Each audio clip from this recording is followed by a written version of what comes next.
Hojik makha chathajaraliba chapter asina tara suba Laman gi chapter aduni baba hujarage luang lon khulakpina thokdok punamak sikhaluraga adungai luang lon khunda pamhibi mama macha mahak thaki thokiba thokdok to amuk nauna ningsinglai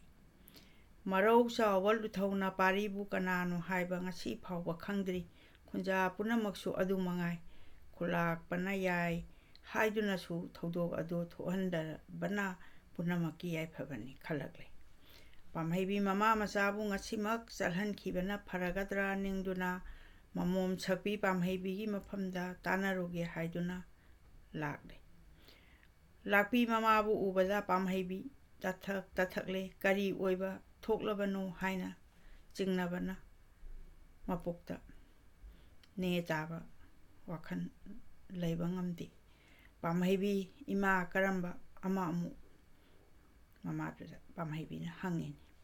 ngasigi thodok ase imadi onthokna jingnare nahangna khangliba du mangai marau leiba luthoni madugi mathakta ngasi changningna masa mathanta mangjage hotnaramba sigumba thodok se handaki sina ahan bani jingleibak aikhoigiti jumi ima ihak thaki thokphadaba thoklare laibak thibagi hongna sani nama na chana parigi mangkhraba mapabu thiru khini haiduna khankhibado thihorubana pharagadra khalline imadi moibu chatningbadu chalhanningbagi wakhanduni chaningi phibam asida mabu karamna thadoklasige magi karisu khallunu angangni nomagi mapharakani thokhraba thabak adugi damak waruba sukanade imana pambadi namana chana khoi ngasimak chalhobana phagadra ningi khulakpagi wadi tarabra mahakti karisu hairak nakhoigi wa mangai nakhoina chatlage hairabadi imana ngamnaba singani hainaringai tanja adumaktada khulakpa amasung garemnai su pamhaibigi de lakle luthora karigi damak paribu singnabage haibadu thige lakpani khulakpi machembu urabada lakpana hanglai kari wagi no lakpi sem wa amatanage lakpani ne nangi nanakta sulake khalambani pari mama macha ani chalhankhibana pharagadra makhoigi wani makhoigi dikari haigani aikhoina sinbiba natana makhoigi bukana leibage kana sulaite thodok asi hakmalle amukari tholakadage haibadu chingnarale chingnaningai kari sulaite makhoi na pambadu silu marau leibelu thoni mahakadai chaikhabra khangde matungda pari maphamda amoskasu singnaba yari adusu toklo pari mama macha maiteini do mathausu pangdriba makhoi mathau pangjarubana aikhoigi su aphabani do ngasimak chalhankrage khali ijemna pamhaibina hairei imana haiba asina punamak ima isagi su ipa khoigi su aphaba oigani phare adudi garemna nahangna thajaba khunja ahum thiruro nachem mama macha anibu thilunaba jiri phawba garemnang chakre khulakpa na hange lakpada wafamdu hangluduna kanadre khalai pari mama macha tek takaidana makhoigi lamthungpham tanjagibana khwaigi hena phare haina ninglai mahai yanaraduna chananaba sem sakhre khobung khun chin thungna pari mama macha chakhragani haiba pauna ayang banungsikum sandorei chaning su pawa sitare mathanta kapchabana tana ningolgi pambai kari su leikhidre asomdana garemnangna thana khunja marimak garemnanga thana khunja marimak yaurakle pari mama macha su sem saba loikhre sahi kumon kaya khobum chingda tanglakpani khobung khunja ama oina pari su chaurakpani adugi su mathakta masanok chaninga pakhangi thawai ni khalakpani ngasi khanghaudana khobung khun thadokpa tarabada angakpa phanglaba khainabagi chaina kolama mangonda phawrei mahakti lamlan bani mafam adudagi chatkibana su mahaki aphabani chaningna atopagi mafamda chatkhiba adu karamna yanghobani adum oinamak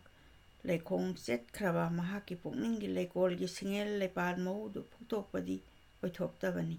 chaningbu uruduna kari kanagani khalai parina mahai sem sanaраklabada pamaibi mamana chaning da amukta takluge haina chalui adubu uba unaba phangkhidre mafom kaida chatkharbano khangdre pukning tayang ta soi mayumda halakle khulakpa mapana mabu ngaiduna leiramle mahapu hek ubada khulakpana haire ai nangbu ngairibani bema ai di singda tongbani nakhoidane ipana karisu tamba ngamdre aige haibabu isa garem ga nakhoi marina namana chabu jiri phawa thinbigani soida ngamdana nakhoigi lamthongpham yaujaru pamaibi mama masana khulakpagi mafamda khurumjare ima isana lankhimba pumba warobiganu khulakpa ima sakpi khulakpigi Laman tolabani aikhoidi khulakpana makhoi anibu kongkhatpire amukasu macha sakna nakolakpi khulakpigi mafamda khurumjare ahal matam oraklabi lakpini pamhaibi mama macha chakhragani khalubada pangal mayeng tarai melu napo manida pigi irache lai kaptaba ngomkhidre pamhaibi mama machabu kongkhatpire hairei kari kapli apangbi numit asing airakpa natra nakhoina pari wajaraklabi namani iben nakhoigi natung inba ngamdreko namana chana pamjabado namana pamjabado phangjaruko pari na mabengi mafamda khuramlaga hikhaina khatlakle makhoi punama kapminarei korau hanbana wakhonglolakpa matamni khobum jingjau numit nungsa lepagum urei kappa makhai kapminaraga khulakpana mang thaduna pari mama macha amasung garem nangna chingba punama khobum tampaklomda khongsalai khulgi nupi naha punama pari mama machabu yengna howi khungi lambi phanglakle mangda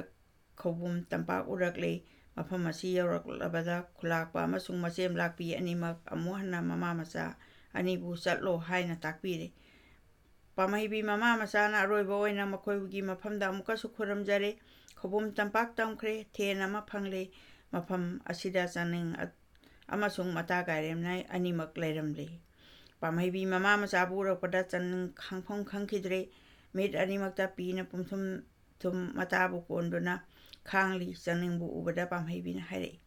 imagi bema aikhoibu warauganuko nahakina phamda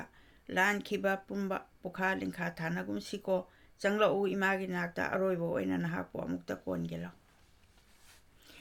chatpa heitriba nawagum mama saklabe adugi nakta tapna changningna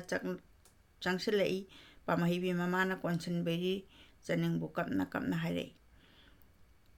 nahaki laman tolabini ehakti pari ibung imana ningjabadu thunghanbiyuko nahakna phare changning nahaki yathangase aina pangal oirurage punsi khongai khudingda chaningi mafamda maithiduna ta laklaba parini ngasigi numita changningi masak uraroi khalubada pakhangi pungningi machi khudingda lamjao khona chaklai gairemnai matana pakhangi nakta changlakle mabungi khutta charik pareng ama lalare lon hairei itana pirakpani amuksu phongna hairei pari ibung nachangi khudoni lam chatpada yengbiru parina chaningmangni haina loksinjai mahei wa ngangnaba ngamkhidre uchek waya phawba tumin leinakhre khamba yadraba matamni amukasu chatli chaning mabukta thengkhragani khalakle mama sakpi pamhaibida amukasu hairei phare ima aina lamlanbi oirubana natung inba ngamdredako pari ibung chatloko pukmen aduna mahei kainarakle changningna angawbigi pandangum leptuna yenghori ningolgi pungningda pakhang matung illuri masana leptuna lehori asum changsingkhiduna khobum tampak yausinkhre parina aroiba oina amuktang hanna yenglai ningol chaningna hujik phawba leplamba ubada khong thangba thokhide chaningdi lengba marekhidre meng wangma lankhrabada mathanda sonjare khobum loibi ima pari ibung ngaibabu ima sakpi pamhaibibu asoi angam yaudana nangna ngakpi senbiru mahakna wagadaba sarukto changning aingonda pibiyu pakhang matung iningbi chaningni matam asuk kuina ngairakpa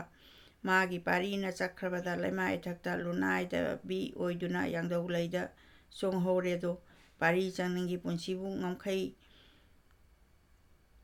ngasi makhaidi pari chaninggi punsidu ngasi makhaidi kainabagi aremba maisakha oiduna lehore matang asida chapter ase amuk loisanjare.